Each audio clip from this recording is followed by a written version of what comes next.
Dear, तितली के बारे में। तितली बहुत कोमल होता है, एक छोटा सा जीव होता है, देखने में बहुत सुंदर होता है। इन्वायरमेंटल में वो क्वेश्चन आता है, भारत में तितली का राष्ट्रीय उद्यान कौन सा है? तो बन्नरघट्टा कर्नाटका में है। बन्नरघट्टा राष्ट्रीय उद्यान कर्नाटक में है। वो तितली का राष्ट्रीय उद्यान है, स्पेशली जानिए कर्नाटक में है। वहां तितली इतनी रहती है आपको, वो राष्ट्रीय उद्यान है। तो तितली आपका, चलिए 2 क्वेश्चन हो गया तितली आपका। तीसरा देखिए, तीसरा देखिए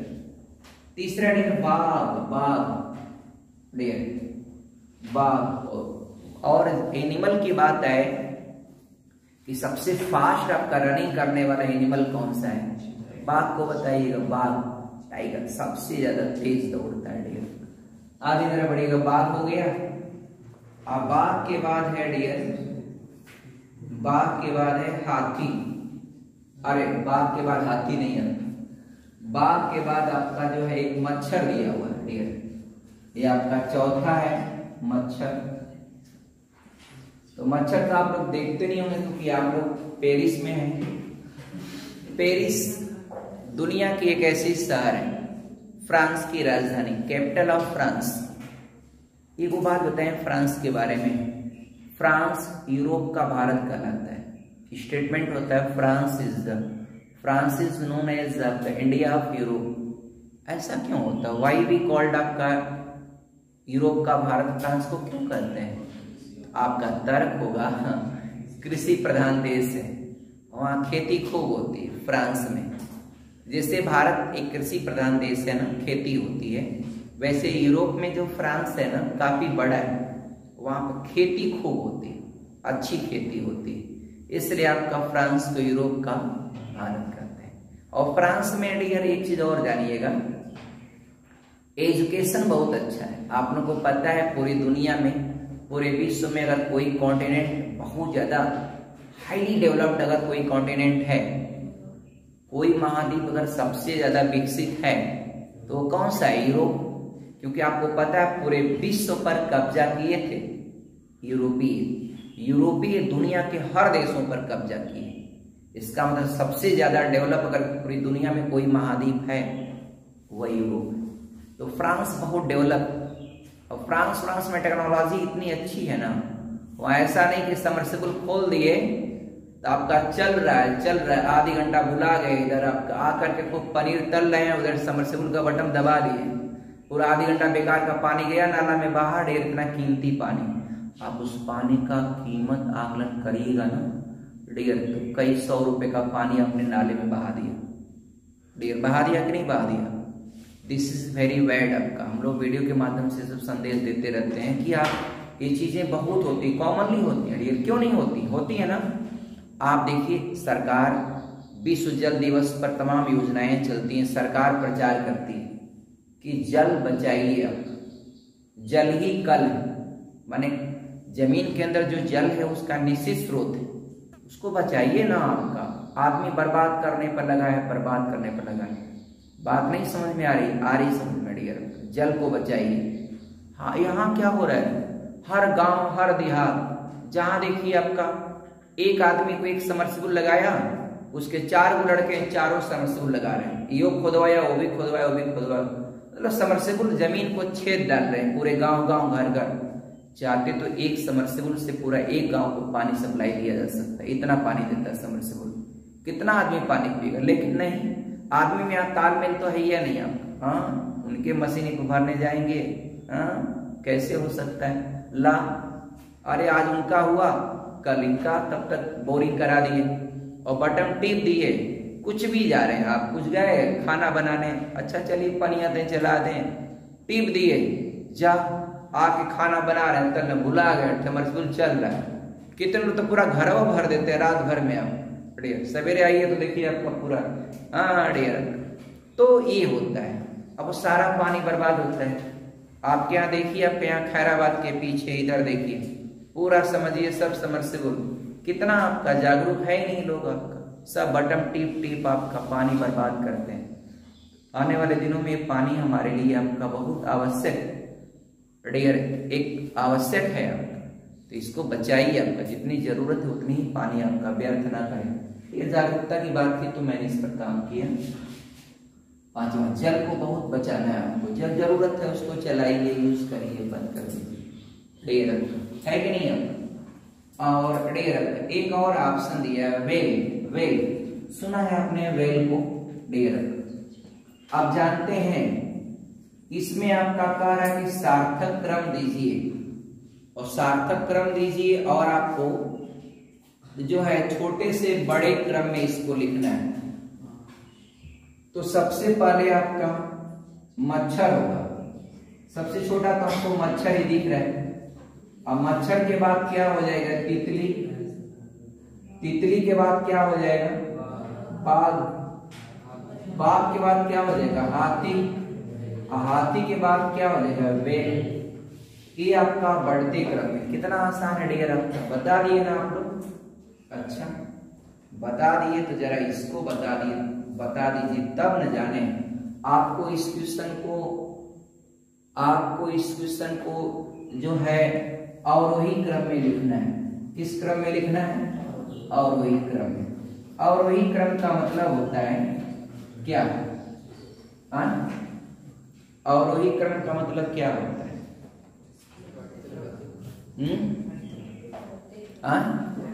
घटते क्रम में।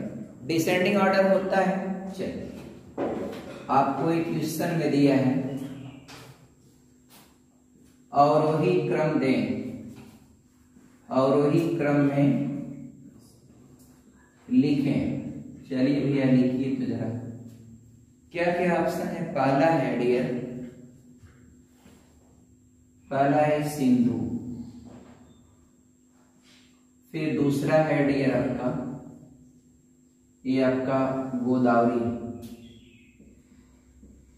गोदावरी है, फिर आपका गंगा है, एक चौथा दिया है नर्मदा,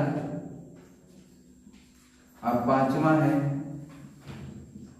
महानदी।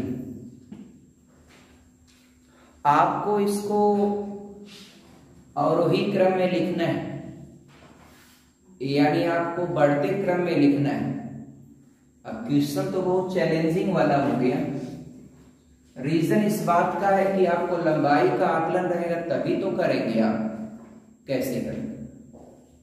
मैं उम्मीद करता हूं आप लोग सही से बता देंगे। आपका सबसे छोटी नदी इसमें कौन है? सबसे छोटी कौन है?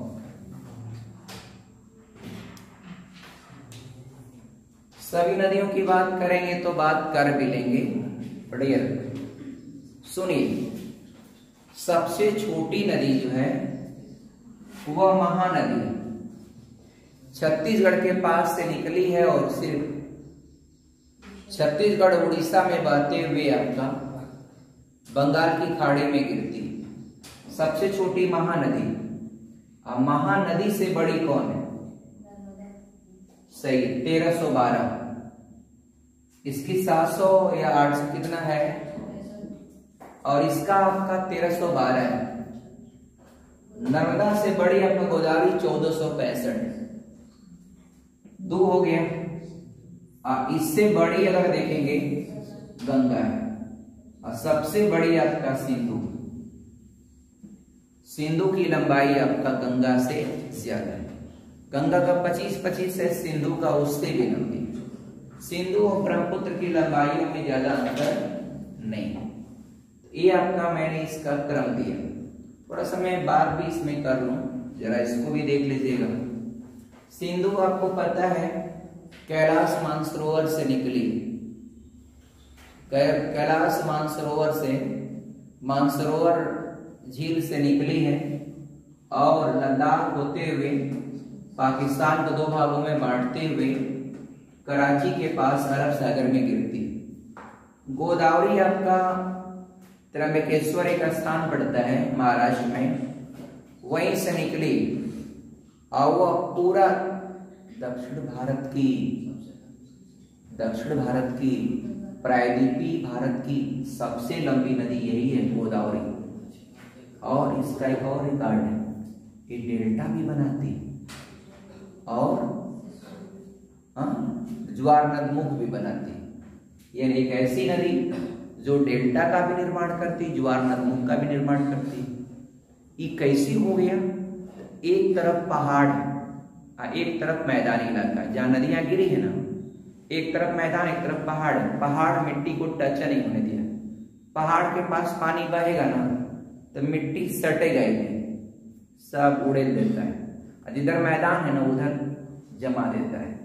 तो ये एक ऐसी नदी है भारत की जो डेल्टा और ज्वार नदमुख दोनों का निर्माण करती है। दक्षिण भारत की सबसे लंबी नदी। और आपका ठीक है, एक और इसका रिकॉर्ड होता है, ये दक्षिण भारत का भी है और भारत का प्रायद्वीपीय भारत का सबसे लंबी नदी। और कभी कभी होता है प्रायद्वीपीय भारत का मतलब क्या होता है, तो प्रायद्वीपीय प्रदेश का मतलब क्या है? तो ऐसे प्रदेश जिसका कोई न कोई तट, ऐसा राज्य जिसका कोई न कोई तट आपका समुद्र से लगता हो, तो इस तरह के राज्यों को जो है प्रायद्वीपीय आपका प्रदेश कहा जाता है। चलिए, और उनकी संख्या टोटल आपका कितना हो गया? 9 होगी। 9 नडियर, अरे 5 को इधर है गुजरात की तरफ और 4 को इधर है आपका, 5 4 9, 9 ही है डियर आपका। उनका तट भी याद रखिएगा, कभी कभी पूछते हैं, अभी पता नहीं उसमें, इसमें ज्योग्राफी हम ज्यादा पढ़ा भी नहीं पा रहे हैं इसलिए। हाँ डियर, इन दोनों की बात कर रहे हैं तो गंगा भारत की राष्ट्रीय नदी, नेशनल रिवर ऑफ इंडिया से गंगा, ये पूरी तरह से भारत से निकली। गंगोत्री एक गौमुख एक स्थान पड़ता है उत्तराखंड में, वहां से निकली है गंगा।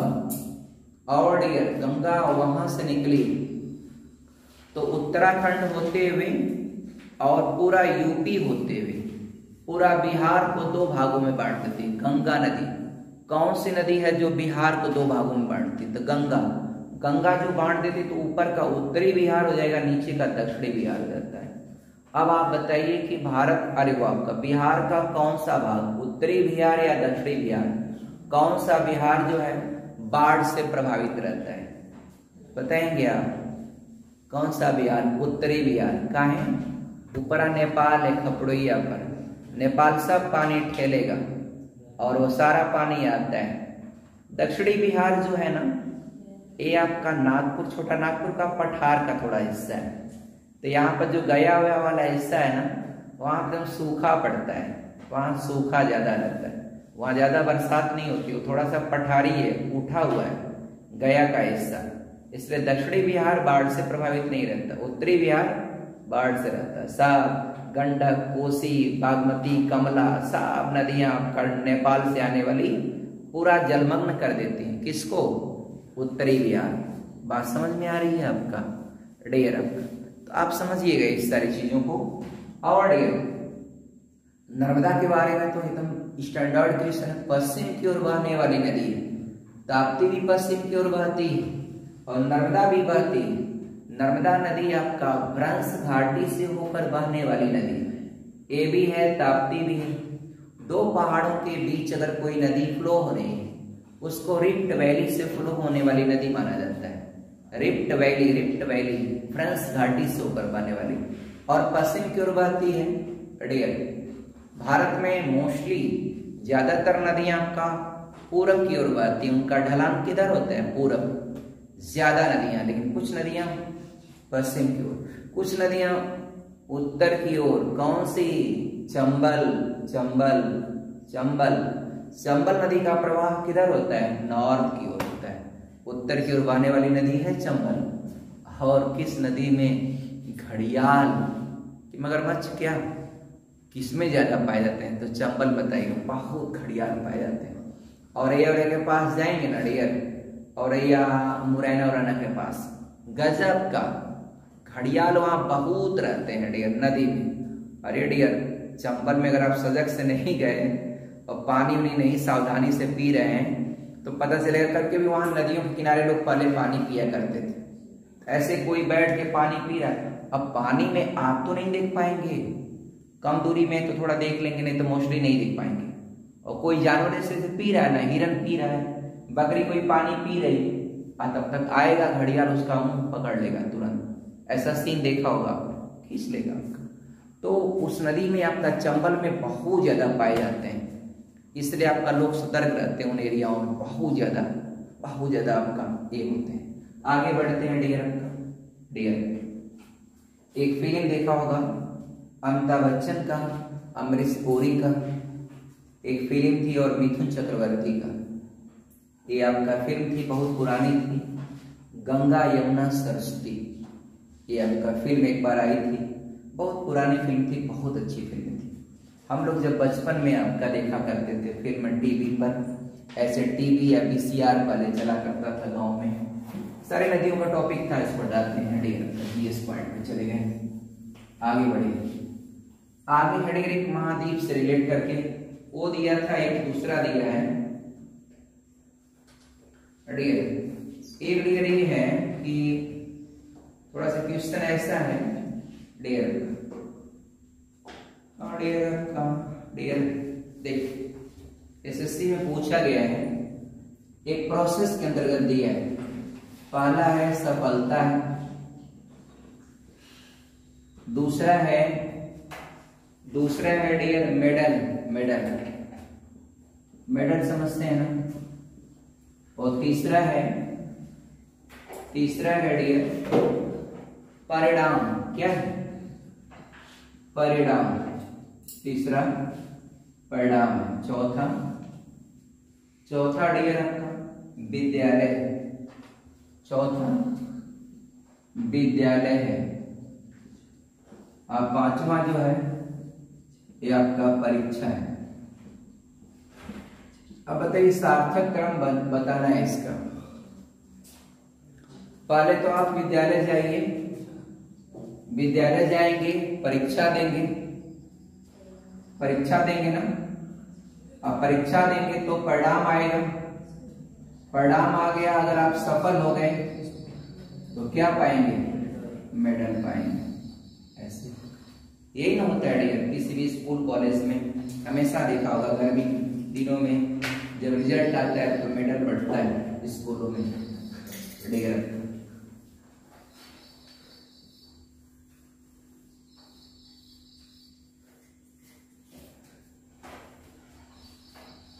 आगे है डियर, अरे वाह, क्वेश्चन देखिए SSC MTS का है।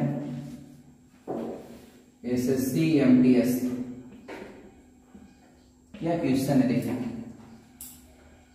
दिया है अंगूर जानते हैं, ग्रेप्स, अंगूर हो गए। दूसरा है डियर दिया है अंगूर का बाग, अंगूर का बाग हो गया बाग। हाँ, मदिरा लिखा है। तीसरा क्या लिखा? मदिरा। पर्यायवाची तो जानते ही होंगे किसका है, मधुशाला का है ना का मधुशाला ये किसकी रचना है? हरवंश राय बच्चन की मधुशाला। कहीं कहीं आप जाएंगे तो लिखा रहता है, देख हाँ आपका ध्यान किधर है और शराब बनाना एक चौथा दिया है, शराब बनाना। एक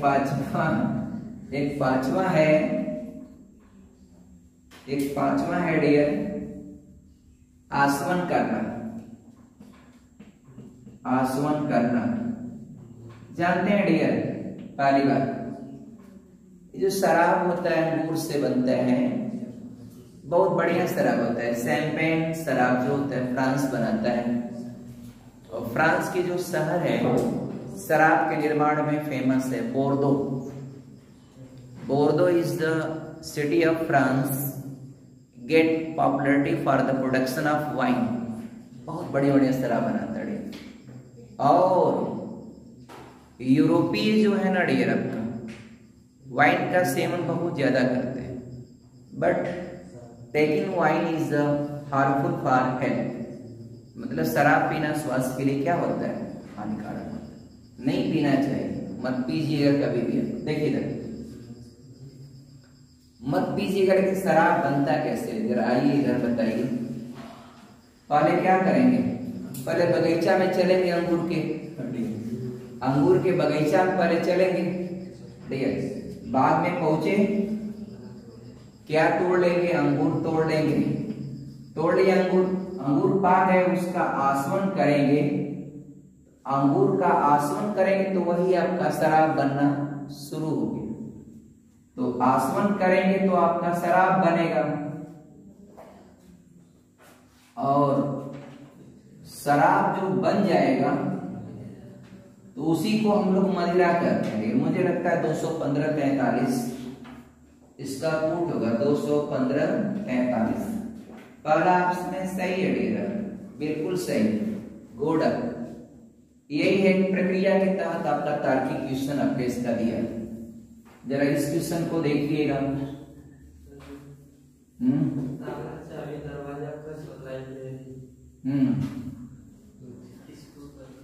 वही आपका क्रम से देख लीजिए क्या करें पहले। ये देखिए, अब एक एक आपके लिखेंगे, तब तक सुनेंगे, टाइम लगेगा, आप कर लेंगे, उसमें कोई बहुत कठिन थोड़ी। वर्षा है, मानसून है, देखिए कर लेंगे बाबू, अब कर लीजिएगा। गलत होगा फिर देख लीजिएगा। मानसून है, और तीसरा है बचाव है, चौथा बाढ़। तीसरा बचाव है, चौथा क्या है? बाढ़। पांचवा क्या है मित्र? पांचवा है शरण है, शरण। शरण को अंग्रेजी में क्या कहते हैं? राहत। शरण को अंग्रेजी में राहत थोड़ी कहते हैं, शरण को शेल्टर बोलते हैं, शेल्टर। क्या करेंगे आप? पहले मानसून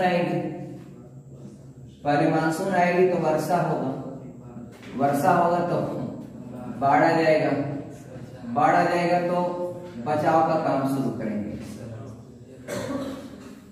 बचाव के बाद हम शरण देंगे, और शरण के बाद हमको राहत मिलेगा। 214-356 सी ऑप्शन है, डी आपका सही। थोड़ा नॉट रिक्वायर्ड इस चैप्टर में। एक आध क्वेश्चन और कर लेते हैं, जरा देखिएगा। डियर,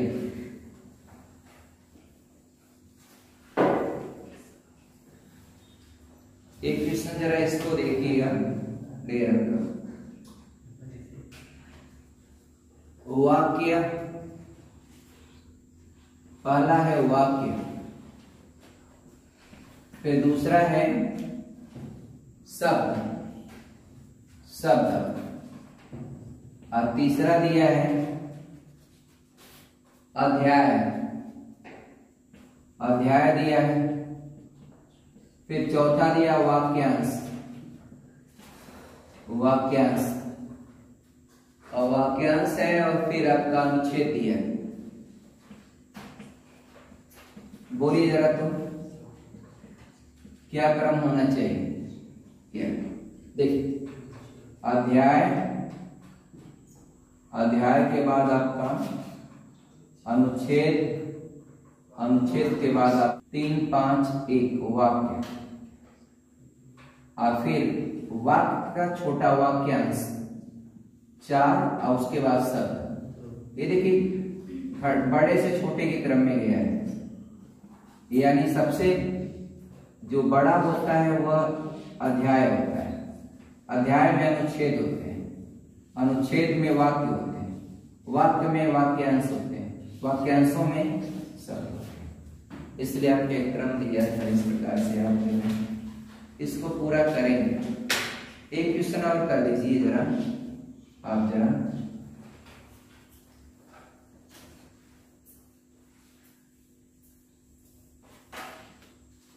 हालांकि आसानी से कर पुलिस, पुलिस है। और दूसरा है आपका डियर दंड, अपराध, दंड। तीसरा अपराध,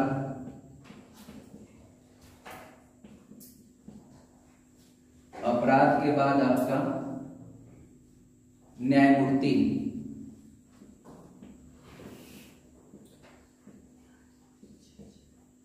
और फिर आपका पांचवा जो पॉइंट है वो आपका दिया है क्या, पांचवा दिया है फैसला। क्या होगा डियर?